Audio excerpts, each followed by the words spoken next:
Welcome to Metaverse Adventures. My name is Matthew, and today, in a special episode, we're putting on our Fanboy Oculus t-shirt. We're going to look into our crystal ball, and we're going to see if we can make some predictions around how we think the Oculus Quest is going to sell over the next few years. Stay tuned.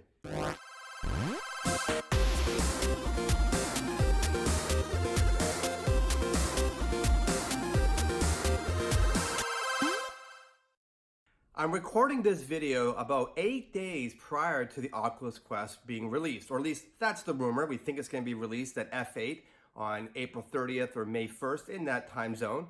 But what everyone's really curious about is how well is the Oculus Quest going to be received? Now, in this video, we're going to tear it apart, break it down, look at this industry, and we're going to compare it to some previous industries, and we're going to then make some bold predictions on where we think Oculus Quest may be going. And it's an exciting picture, I believe. Now, I think we need to level set first off for those of you who are maybe new to this space. This is not going to be an Oculus Quest review. For that, I recommend, and there's some links below that you can go, and there's a card popping up right here right now for you to click on. Go and look at either Mike at Virtual Reality Oasis, or Sebastian over at MRTV, or Cas and Chary over at their channel, where they all three have hands-on time with the Oculus Quest, and they've got great previews on what to expect. And so if you haven't done that, go ahead and do it. They'll give you a bit of information for this video. But let me start by saying just a few highlights of why Quest matters and why it's going to be a significant component in the VR industry. First off, I guess it needs to be said, for those who aren't aware, the Oculus Quest is a room-scale virtual reality device that does not require a PC at all and has no wires attached to it. Now, I've been doing VR since Oculus first started back in 2013 when I received my DK1. Just over here, actually. And ever since that time, I've done a lot of demos with Oculus devices and the competing HMDs as well. And I have to say that just about in every single demo that I did, the reaction was always blown away, really impressed by VR, very excited about the potential and the future of it, but oftentimes dismayed when they learned that they have to buy an expensive PC and they would have that darn cable, which just about everyone makes a comment on when you're in VR. It's just this ever-present thing that you're aware of, you might step on, you might trip over, or in a couple of cases, you might yank your wire right out of your PC. I've done that a couple times. And so there's this aspect about the cable and a PC that's always been a bit of a detractor. One of the things that I've always noted from people is that they have said to me that when VR becomes wireless and doesn't require a PC, they would be interested. Well, that's what the Quest really is. It is the first room-scale virtual reality device that doesn't require that PC and doesn't have any cables. It's actually really interesting. I've been talking to a number of friends that I've demoed VR to over the years, and just recently told them about the Quest, and they have all been very excited. In fact, one of them was just in the midst of looking at picking up a Nintendo Switch, and when I told him about the Quest and the price tag and what it would do, he became instantly interested in learning more about the Quest. In fact, his comment was, I'm going to hold off buying my Nintendo Switch, and I'm going to wait for you to get your Quest. I'll demo it, and if I like what I see, I think I might get that instead. And I think this is actually something that a lot of people may be thinking to themselves. In fact, John Carmack at the Oculus Quest 5, that's their annual conference, John Carmack said in that conference that he thinks that the Quest is really competing with the Switch, which is a gaming console, as many of you probably know, that's both portable and something you can use on your TV. And so if we're competing with that space, I thought today in this video, why don't we have a look at the console space throughout history and look at what kind of sales have we seen in that space, if that's what we're competing against, if we're in that sort of same realm, and let's then extrapolate that to say, well, how might the Quest sell now in this time frame?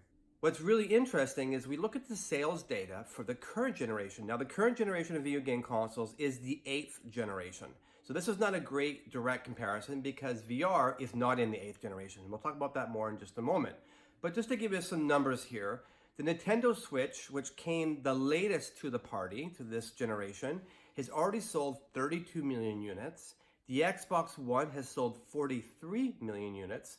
And the PS4 has sold a whopping 92 million units. So this generation, for certainly we can say that units sold are in the tens of millions, maybe even in the hundreds of millions. So that's kind of where we're at. But of course, VR isn't in the 8th generation. It's actually, I would say, in the 2nd generation. Now, I know that Oculus would say that no, we're in the 1st generation. They consider the Rift S, the Go, and the Quest to all be part of their 1st generation. And I guess in a lot of ways, it is the 1st generation of a consumer device, because previous to that, they put out developer kits and innovative editions on the mobile side. And while marketing would label those as not a consumer product, a lot of consumers bought them. So let's just call the DK1 and the DK2 Gen 1 and the Quest part of Gen 2. So we want to compare apples to apples here. Let's look at the Generation 1 of video game consoles and compare it to Generation 1 of VR. And what's interesting here is that the very first generation of gaming consoles started all the way back in 1972 with the Magnavox Odyssey. Now, it wasn't a hugely successful device, but it did manage to sell around 300,000 units in the first year. And unfortunately, in its second year, it was canceled, and we don't have sales data for that. Most people estimate maybe it sold as much as 500,000 units, which is not bad given the technology. And if you go online and Google it and look at the graphics, it was pretty basic stuff, but that's where it sold. Now, if we compare that to Generation 1 of VR, it's actually kind of similar. We're also in the hundreds of thousands, not 300,000, but the DK1 and the DK2 combined sold around 160,000 units. Now, the mobile side, where Oculus partnered with Samsung for the Gear VR Innovator Edition, that sold in the millions actually, 5 million units. So that first generation of mobile did very well. And we'll talk about mobile in a minute as we compare it to handheld gaming units as well. Let's just move on and compare the next generation. Generation 2 of gaming consoles saw a lot more sales. They were no longer in the hundreds of thousands, but they now went into the millions. So devices like ColecoVision, I had one, the Intellivision, the Magnavox Odyssey 2, all these devices sold in the 1, 2, 3 million range. It wasn't until 1977 when the Atari 2600, which I also had one, sold, and it sold a whopping 30 million units. And that was the really first sort of commercially successful, mainstream device that got recognized, and a lot of households had an Atari 2600 in them. So that's Generation 2. If we look at Generation 2 of VR, we're looking at things like the Oculus Rift, we're looking at the HTC Vive, and we're looking at maybe Windows Mixed Reality. Those are all sort of the first generation of the PC-based VR devices. And they actually sold similarly, actually. They sold in the millions as well. Now, there are no sales numbers released from either Oculus or HTC on their devices, so we had to extrapolate. But NVIDIA did a little analysis, and they came up with about 4 million devices. And if we add the 4.2 million that PSVR has, plus the couple 100,000 that Microsoft has shipped, we're sort of in that same ballpark, not tens of millions like the Atari went crazy, but we're certainly in the millions of units sold in the VR space. Also sort of comparable to Generation 2 of video gaming. So this is an interesting pattern we're seeing. Now, if we take a step back and say, but that's consoles that have wires and they're hooking up to TVs, and that's VR that has wires hooking up to your PC, what about mobile? And that's where it gets actually sort of interesting.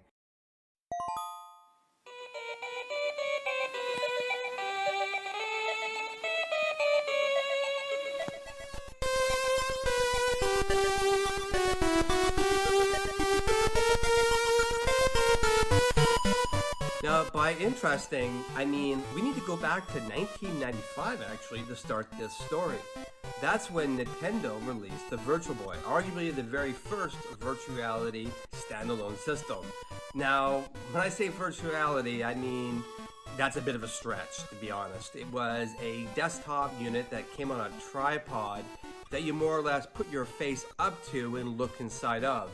And what you were treated to was a world of red dots that were in various shades and a black background. It was 3D, so you did have some depth perception, but there was no looking around, no head tracking.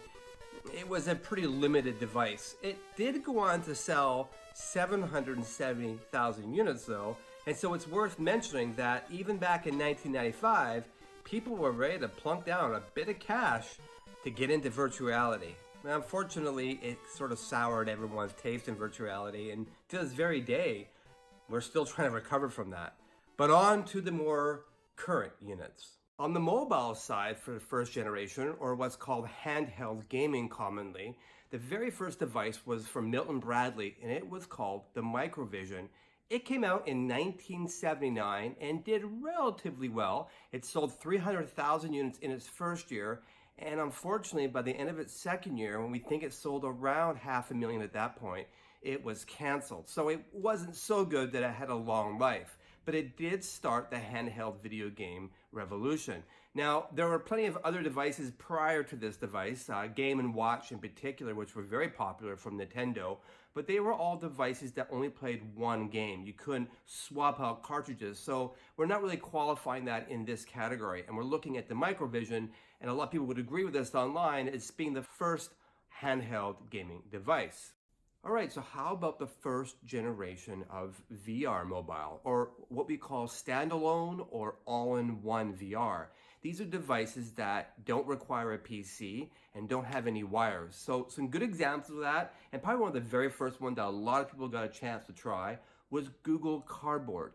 Now, Google Cardboard was really basic. It was a 3 degree of freedom, meaning no room scale, meaning you could only really sit and look around the world. And in this case, there wasn't even a head strap. So it was really a hold it up to your face and peer into that VR world for the first time.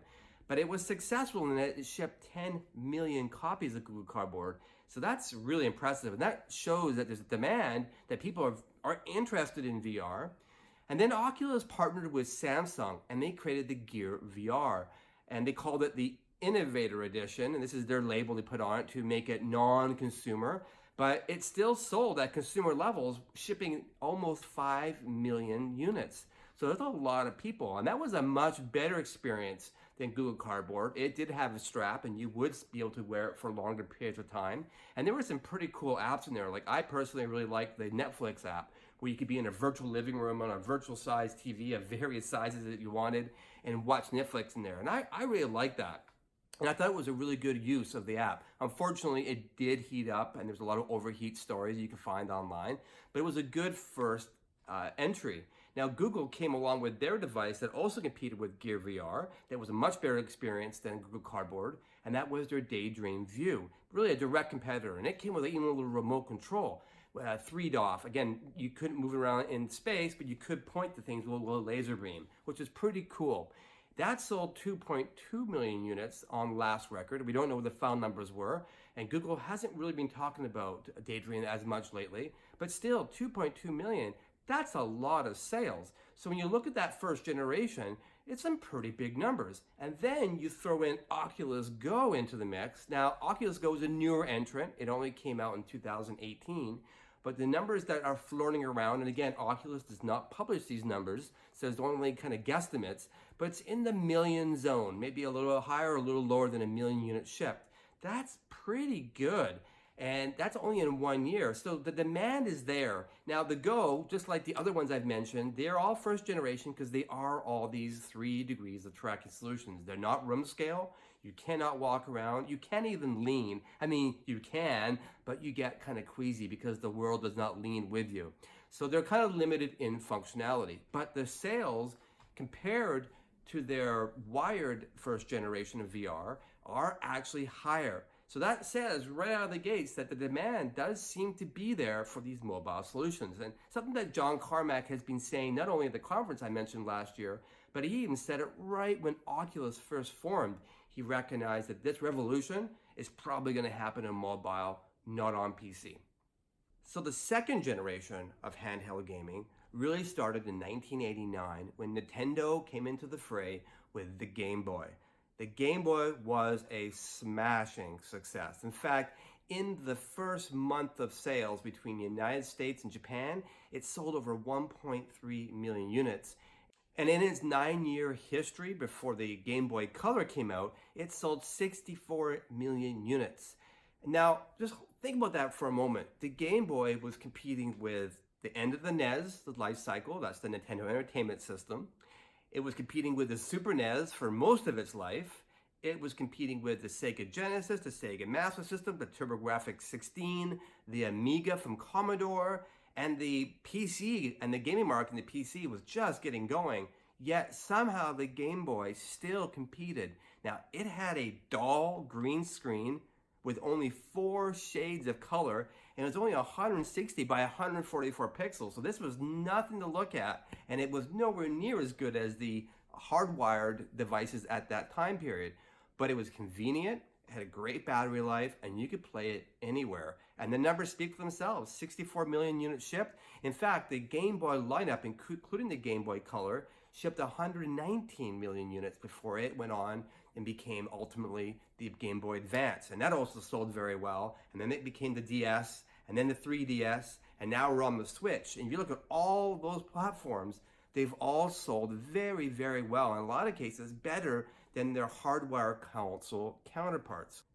So here we are. We're at the edge of the second generation of standalone VR. And it's going to be coming out any day now, certainly before the end of spring 2019, that's for sure. That's what Oculus has been saying.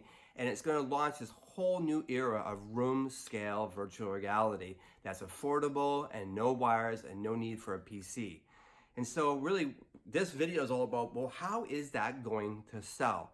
And when we look at the industry, some of the early people are predicting, people like SuperData, they're predicting that about 1.3 million Quests will sell between now and the end of this calendar year, and then about 1.7 million once it's on its first whole year on the market. And if you go around and do a little searching, you'll find other think tanks are saying similar numbers, sort of in the million range for this year, which does put it in alignment with the second generation of handheld gaming, with the Game Boy. So maybe we're in that sort of territory. Now, the Game Boy was a runaway success. And do I think the Quest has that same potential? I do, actually. And so when I take a step back and I look at all this data we presented today and reflect on where we're at in this industry and how I've heard people in the industry talk about their wanting to jump into VR, but are waiting for the right device, I do believe that while the Quest won't be the right device for everyone, I do think it's going to be the right device for a lot of people. And I think there's a few things here that are going to tip the scales higher or lower. So I've broken my predictions into 4 categories: a slow uptake, a anticipated uptake, a smash hit uptake, and then an off-the-chart uptake. And I'm going to talk about all 4 of these in terms of 1-year prediction, 2-year prediction, and 3-year prediction. Now, I would love to go beyond 3 years, but my crystal ball doesn't do that today. So we're going to pause it at 3 years, and maybe I'll do a follow-up video in a few months once we got some initial sales data, and I'll do another one. But I can give you those 4 scenarios. And then at the end, I'm going to tell you which of those 4 scenarios I believe is the one that's probably going to be the most likely to happen. All right, so on the slow side, I think that at the worst case, we'll see 1 million Oculus Quest sell in the next 12 months, right from release. Now, I think that could happen if there is a lot of bad press about Facebook, if reviews aren't super great, or if the pop culture just doesn't quite embrace it as of yet. It's not good enough for the masses to get behind. Now, on the bad news side, as you know, there's been a lot of bad press about Facebook and privacy breaches and such.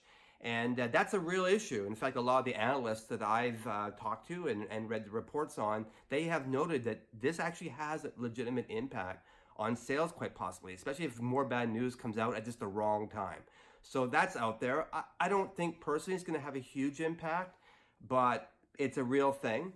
And like I said, if the reviews aren't fantastic or just not as well received, and people are still complaining about motion sickness and things like that, especially with the lower refresh rate, it's 72 frames per second versus the 90 that you get on the Rift, maybe it's just not going to do so well. So I think if that happens, if it goes slow, it's going to be $1 million in the first year, it's going to be $2 million in the second year, and maybe it'll top out around the $4 million mark at the end of 3 years. So that's the slow uptake.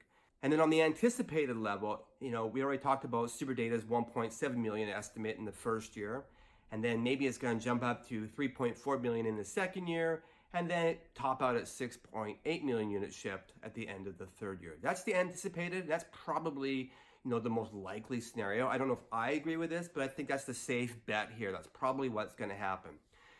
Now, on the smash hit side, this means now that it gets noticed, it gets good reviews, and there's these social aspects that kind of amp the whole environment up. And I'll talk about that in just a moment. I see it selling 2.5 million units in the first year in that scenario. I can see it jumping up to 5 million units in the second year, and then all the way up to 10 million units at the end of 3 years. And that's a pretty good number. That's getting up there in that sort of, Atari 2600 territory and that second generation of consoles in the tens of millions.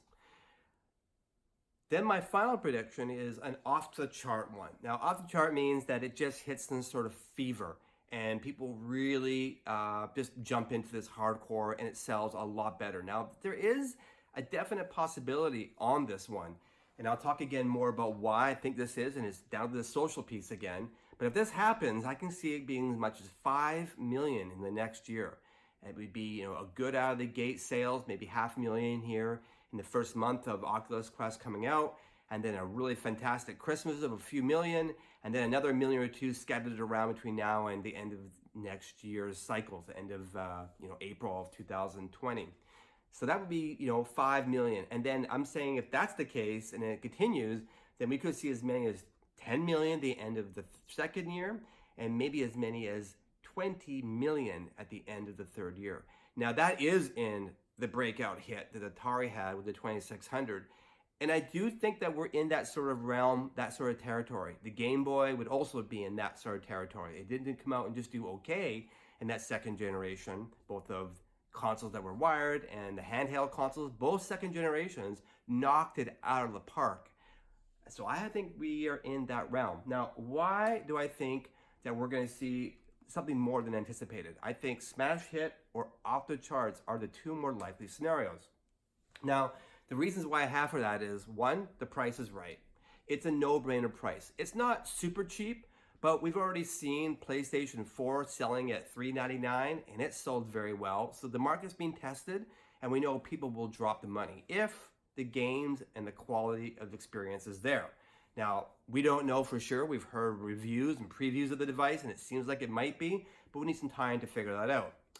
There's no wires, like we said earlier. There's no PC required. That sort of freedom, be able to have room scale anywhere, is a real powerful thing. And it's powerful because people, like my friend, had been waiting for this to happen, and there seems to be thousands of people who are in this camp. In fact, I did a poll in the Oculus Quest subreddit, and I asked them how many people there already have a VR device.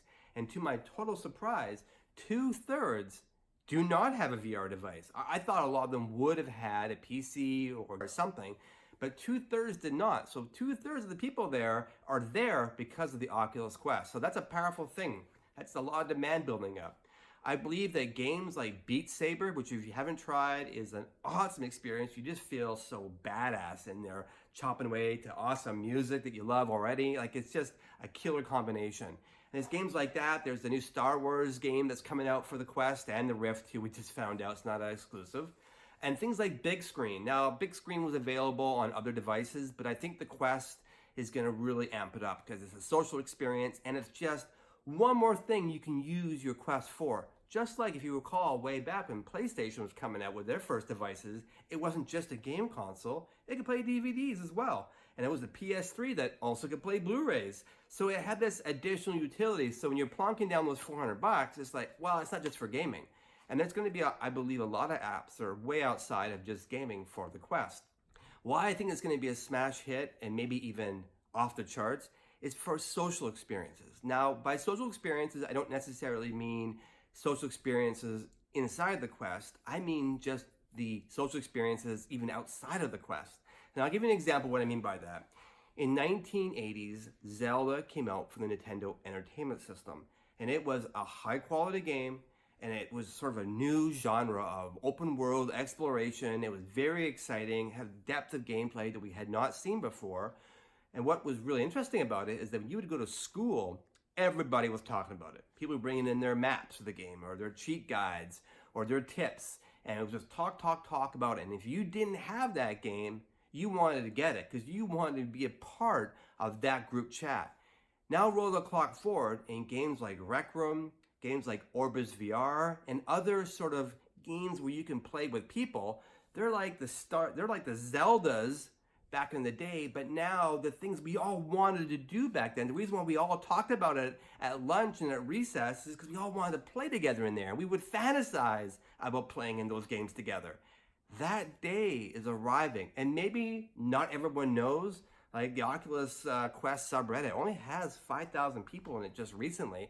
That's a pretty low number when you compare it to things like cryptocurrency, which is even more obscure, most people would say. It has 1 million people in that subreddit. So this is still a very obscure area, this, VR and whatnot. But I think what's going to happen is that us early adopters are going to rush out. We're going to get a Quest.